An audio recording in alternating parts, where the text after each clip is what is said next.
What's up? Welcome to another episode of the Tina Parker Show. We are on day 23 of this 30-day hill elevated challenge. That is where you are doing 100 hill elevated squats. Okay. That's pretty simple, right? But to some, it isn't. It takes when you haven't ever worked out or you haven't been committed to anything, especially yourself, because you've felt like it's selfish to do that. I got to give to everyone else. It might feel like I can't even get that in. Ladies, that's an excuse. And I want you to know that you need to take care of you first. First, you are number one before your kids, before anything. You are an option. Don't ever forget that, okay? I'm excited to bring you this show. I'm going to break up a few segments, a few different messages in this episode. One is for you ladies that haven't really done any personal development. You are maybe in survival mode. You're wanting more. Okay, this is for you. I'm also going to talk to you ladies that are married that are and want to improve your marriage. I'm going to share a personal story about what I learned about myself in my own separation from my husband. And so I hope this can share some light to you ladies in whatever wherever you are. Okay. Welcome to day 23 in the Faith in Motion Challenge. Movement is healing, if you didn't know this, and commitment to yourself creates confidence, okay? Today we're talking about something women struggle with more than anything: boundaries. Not emotional walls, not manipulation, boundaries. Because your time, your peace, your purpose, they are all currency. And if you don't protect them, someone else will spend them will spend them to you. Someone else will spend them to you. Does that make sense? All right, you guys ready? We're going to talk about before we get that far, let's rock and roll. Welcome to the Tina Parker Show, where we burn the bullshit, speak the truth, and build brands that break chains. I'm Tina Parker, spiritual badass, truth teller, and the woman who turns pain into purpose. If you're ready to lead with fire, heal out loud, and drop the damn mic, you're home.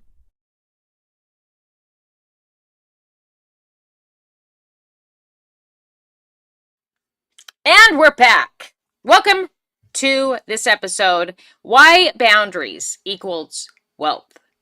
You've never heard that. Your parents didn't talk about things like that. Maybe they did. If you did, you had incredible parents. Your life is built by what you allow. Your wealth is built by what you refuse. We're going to dive deeper into that so you can kind of understand where I'm coming from. People with weak boundaries, okay, they operate from a reactive mind. They say yes from guilt. I don't want to tell them no because, a lot of us are overgivers. You know what I mean? Fear, insecurity, or the desire to be liked. There's a ton of women I know that don't want to say no because they have a strong desire to be liked. Successful women say yes from alignment. So if it aligns with you and your purpose, your goals, think of the bigger picture, okay? If it aligns with that and has purpose and there's clarity, then a successful woman would say yes. Here's a real life example. The woman overwhelmed, burned out, drained, not because Yahweh assigned it, or God, the creator, assigned it, but because she said yes when she should have said no. Okay, there's a lot of women, especially if you are currently a single mom, maybe you were in a separation, a divorce. I don't know where you're at, okay? But I know that I've been there, and I know I've been the woman that has overgiven, not even thinking to my bigger purpose. You know what I mean? Or had clarity. I said yes to pretty much everything. There was a time I did that. Okay. And I got better at saying no to things once I learned better. Discipline. Okay. I talk a lot about discipline because it's important. It gives you freedom to say no to a lot of things, freedom to say no to whatever, whatever you, that doesn't, there's no alignment. Okay. Discipline is choosing what matters over what distracts. There's people that are going to try and pull you away from your purpose. Okay. That's devil work, or your calling, or what you really want in life. Let's just say that, what you really want in life. And some people don't even take the time to even think about what they really want in life. That's why it's good to have a mentor or a coach. All right, the cost of saying yes. Every yes has a cost. And if you don't count the cost, you'll live in debt emotionally, not cash debt, but it could be, but emotionally, spiritually, physically, and financially. Every time you say yes, you have to make sure it aligns with what you really want in life, because if not, there's going to be a cost to these other areas. Okay. Saying yes to overtime, but no to your health. So you work somewhere and they're like always asking you to work overtime, and you're a giver, you always say yes. And then so you never have time to go and work out. You're exhausted. When you prioritize yourself, you don't have a problem working overtime. But as long as I can, take care of myself first and my responsibilities, or, my bigger purpose, then it's cool. But if not, I'm not going to give up my health. My number one, health is wealth. I'm not going to give that up for overtime. Does that make sense? Saying yes to a man, but no to your self-respect. Okay, maybe you say yes to a man because you want to be loved, but then you show disrespect to yourself, because being loved is being loved by yourself. Through you can and people will love you more when you actually say no to them. Wow, that's mind-blowing, right? It shows when people see that you have self-respect for yourself, they are going to love you more. It's true. They'll respect you more. Saying yes to family drama, but no to your mission, what you really want in life, right? Say the family drama is going on, and you are just getting all caught up, and before you know it, you've spent 2-3 hours in this family drama. You don't need that shiz. Okay. Saying yes to everyone's crisis, but no to your own desires, your own calling, your own purpose, your own, what you want. You got to think about that. And if you don't know what you want, you got to find a coach, find someone that aligns with you. You can message me.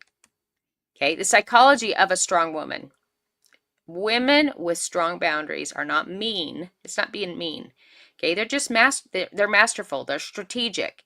They just say, hey, like, I've got this. I'm happy to help you later. Or, but these are my priorities. If it works out when I have some spare time, I'm happy to help you. People are like, dang, she's like really committed to her health. She's really committed to reading and learning new things. She's really committed to a bigger plan. And it makes them think. You know what I'm saying? It makes them think, man, maybe I'm not doing that. Okay, so here's some traits of a strong woman. She has clear emotional regulation. There's no guilt around no. Able to disappoint others without losing themselves. Able to prioritize purpose over feelings. Okay? Don't worry about other people's feelings when it goes against everything that you're working towards.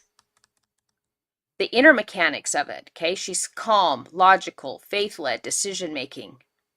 She has emotional clarity, identity-driven choices. So she knows who she is, and she is driven by her true identity, and she makes choices based on that. Let's talk about the spiritual side of boundaries, okay? God, which is a title, his real name is Yahweh, or the Creator, Source, okay? It's all in us.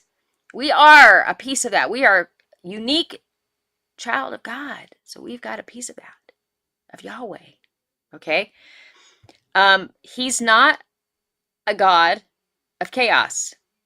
He's a creator of order. Boundaries are driven structure. Do you think he would actually want you to suffer? Do you think he would want you to get caught up in the drama? Do you think that he would want you to give up on your goals, your identity? No, he has a plan for you. Okay? Spiritual truths. Your calling cannot thrive in clutter. Cluttered mind, cluttered actions, cluttered, cluttered life. You got to get rid of the old to bring in the new. Peace requires pruning. You got to cut off all the dead ends. That means dead people, dead weight, things that are holding you back in life, drama, chaos, your peace, everything that takes away from you, your true identity, and what you want in life. Your purpose, your calling, your bigger dreams, your desires is going to require space. That's where your creativity comes around. When you are caught up in all the emotions and drama, it's really difficult to be creative. That means even online. You gotta take a break, okay? There's tricks to getting online and connecting with people and then getting right off, okay? Growth requires no. It's going to require no. Sorry. I'm working on this and this and this, and I won't be able to make it. I won't be able to go on vacation. Sometimes you have to say no to things that doesn't align. But for every sacrifice, there's something greater on the other side. So don't be afraid to sacrifice now for what you want later that's greater, bigger. You cannot carry purpose with a crowded soul. A lot of times it's spending a lot of time by yourself. How to build your boundary blueprint. Ooh, let's talk about it. You got to identify what drains you. When you get done with people, with experiences, with whatever, okay, does it drain you? If it drains you, it's got to be a no, okay? Identify what grows you. What grows you? People, knowledge, doing new things, doing things even when it's scary. That grows you. Remove the drainers, expand the growers. It means get around people that are doing big things, okay? And let go of the people that are staying small and they kind of like pull you down. They're the crabs in the bucket. When you see that, you're the crab trying to get out, right? And they go, oh, you're making us feel uncomfortable. And they go and pull you back down. Okay, those are the drainers. Communicate boundaries without apology. Sorry. I never feel bad. I did in the beginning, but I don't feel bad anymore when I say to someone, I'm going to bed early because I get up early. I want to make sure I get my sleep in, and I get up to go to the gym early. I had a granddaughter today. She asked me, why do you get up so early? That's what winners do, folks. That's what winners do. All right. Maintain them without guilt. Maintain your boundaries without any guilt. I want to talk to you married women, okay? Because there's something, before we end this one, there's something that I learned, that there was a lot of things in my marriage that I did really well, okay? And then there's some things that I don't know, maybe the boundary thing, so it aligns with this conversation. So you got to stop. If you're married, you got to stop saying yes to everyone outside of your marriage. So this will kill your husband's desire, or he will feel neglected. Okay, you're not pouring into the relationship. This includes running errands for extended family. Are you doing that? Are you saying yes to all those things and you're going, oh, I can do that for you. I can do that for you. I can do that for you. And your husband is seeing you run all over town and doing all these things for everyone else. And what happens is your marriage suffers from that. Okay. Being the family therapist. I don't know if you guys are watching the real or the Secret Lives of Mormon Wives, but right now they're on season 3. And I caught, I watched a couple pieces, parts of it with my daughter yesterday. And one of the characters, women on there, her name is Jessie, and she's going through a difficult time in her marriage right now. She's cheated on him. She kissed a guy a couple times, and then she had an emotional affair, from what they're saying, an emotional affair for a couple of weeks. Okay, and so her husband is struggling with her, but so they're kind of taking a separation, but to work on themselves. But then they're also, they are kind of doing some events together and spending some time together. Well, they go to this girl's birthday party, and rather than like sitting with her husband and showing him respect and um like showing him, especially during this difficult time, showing him that she does love him, that he is important to her, that she respects him, she's thankful that he joined her, to this event, she got caught up in drama.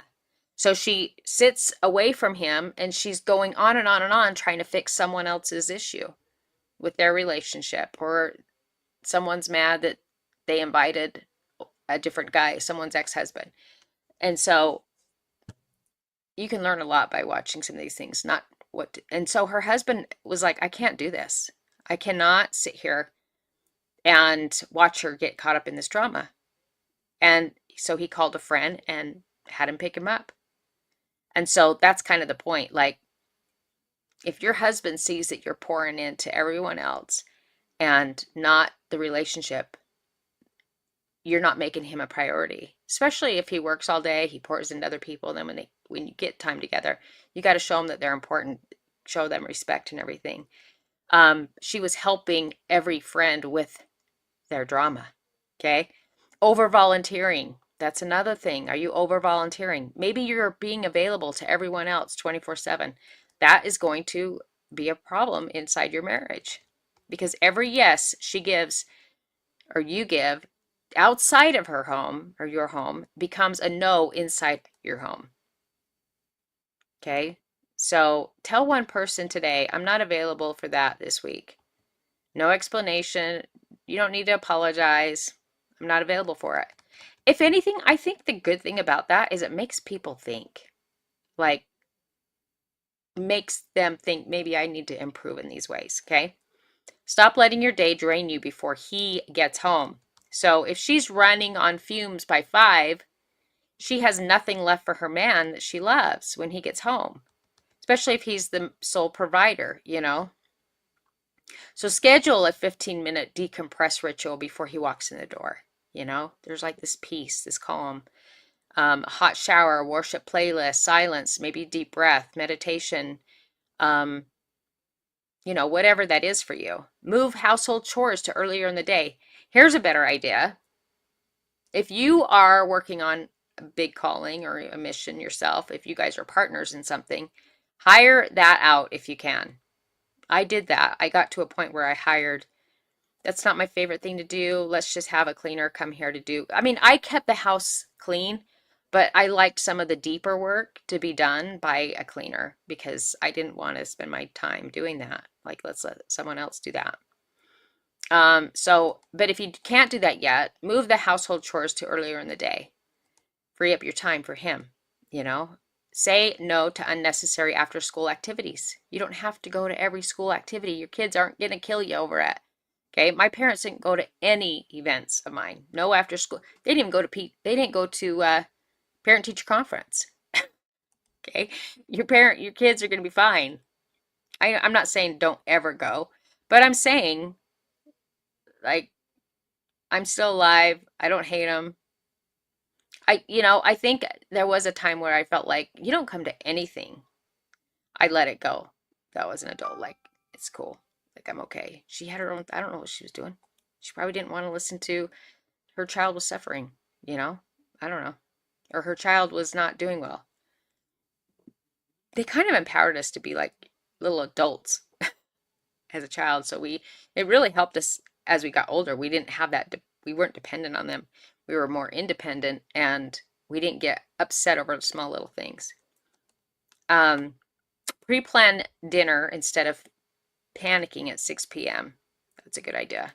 Take a 20-minute walk outside before he gets home, because emotional regulation is marriage and maintenance. Stop carrying the whole household alone. You are not the maid, the manager, the therapist, the chef, the accountant, and the mother to a grown man. Healthy boundaries divide responsibilities clearly. Have a weekly roles and rhythm conversation. This is an area that we could have improved on. I tried to have conversations like, we need to get together, we need to have a meeting, and to where we talk about our roles and our bigger purpose and what we want to create together. We each needed to have our own personal goals, but then also have a bigger vision, as a partnership. That he just didn't want to commit to something like that. He was, I don't know, maybe it was the timing. So here's a practical example. You handle the trash and the dishes. I'll handle laundry and carpool.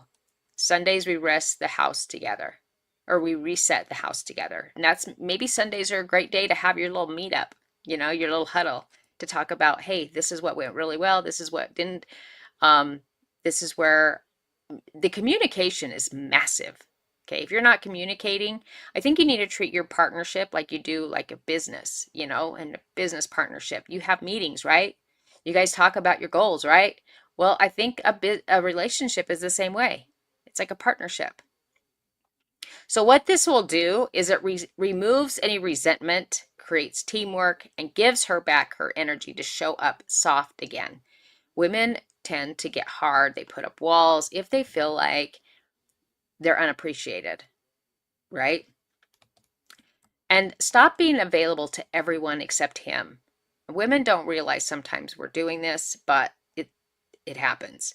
Women accidentally starve their marriage while feeding everyone else.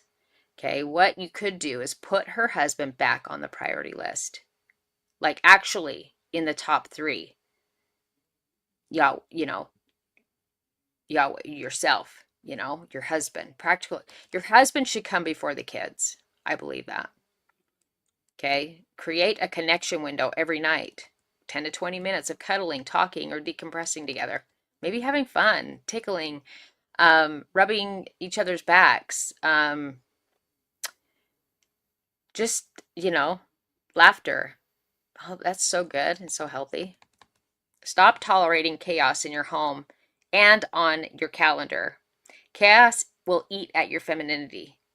Overscheduling kills intimacy. That's why if you're exhausted and you just aren't, you're going to be like, I'm too tired.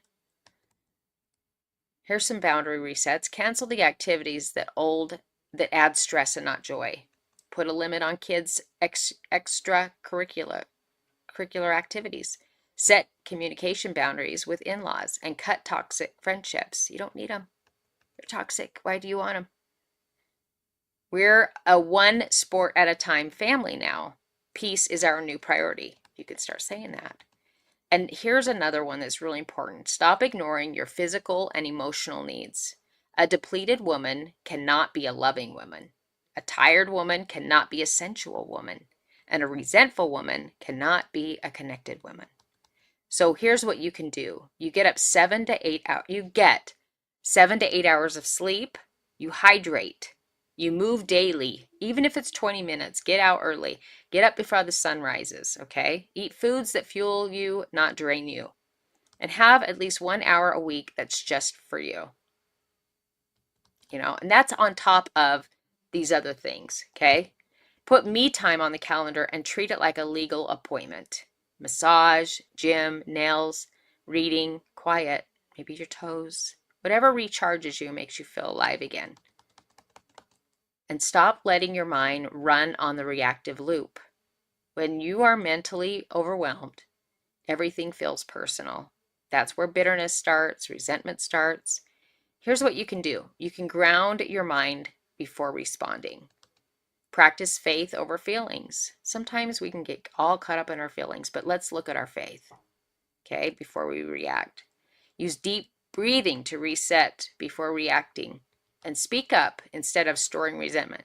If we don't communicate and share, that's why I think the weekly cuddle huddle thing is so great, because you can share what went right, what went wrong, and you're talking about it in the moment. You're talking about it that week. You're not waiting for this resentment to build. That's how you create a solid relationship, a business, a team, all of those things. I'm feeling overwhelmed. Maybe this is what you would say. I'm feeling overwhelmed. I need a moment before we talk. This alone can save 90% of unnecessary fights. Men aren't drawn to exhaustion. Okay, men are drawn to your feminine energy. Okay, so let's talk about when you're not in your feminine energy, what that looks like. They're not drawn to exhaustion, irritability, or that like controlling martyr energy. Okay, they're drawn to lightness, softness, joy, play, and presence. Here's what you can do. Wear something you feel sexy in. Makes you feel alive. Put on a scent, light a candle that makes you feel like her. Turn on music while cooking. Dance. When they come home and they see you dancing and having fun, they want to join in on that. Maybe. But they look at you like, look at her. She's confident. Smile when he walks in. Not fake, but intentional warmth. They want to feel like they're welcomed. Rather, they might feel like they want to go back to work if you don't. Create fun moments, not just functional ones. That's where sometimes I feel like I got caught up in. I wasn't always like this, but there was times when I did put up walls and I spent more time just kind of focused on my things. And rather than, I think I forgot how to create the fun moments. You know what I mean? Here's an example. You can throw on music while making dinner and dance with him for 15 seconds. No words, just connection. This shifts the entire atmosphere. Maybe he's not much of a dancer, but you could just go up and hold him and, let me say it, grind on him, Go whisper in his ear, sweet nothings, things like that. Most wives aren't bitter because they don't love their husbands. They're bitter because they've betrayed themselves with weakness, guilt, and poor boundaries.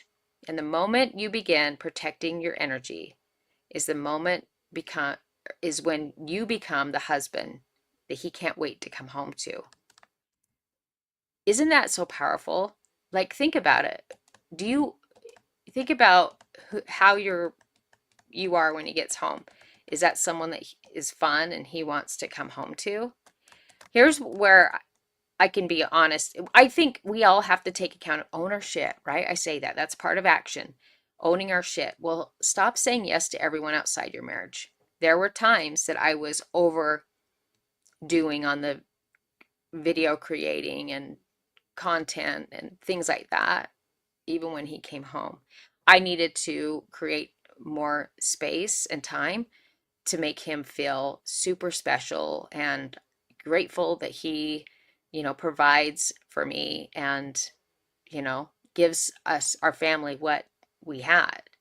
And so that's where I feel like there's a lot of things I did really well, but there's some things that I can see that I slipped, now hindsight 2020, looking back. But anyway, I think these things are so important, and I hope this message touched you. I hope if there's, you have a friend or someone that needs to hear this message, send this to them.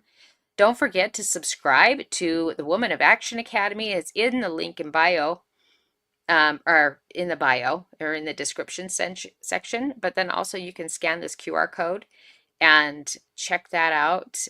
Join that community to get more, information like this. It'll help you become the woman you want to be, the woman the leader that your kids want and need, the leader that your husband wants. He wants to see you confident and sexy, and he wants to feel desired and respected. So that's what I'm about. If there's anything I can do to help you, connect with me.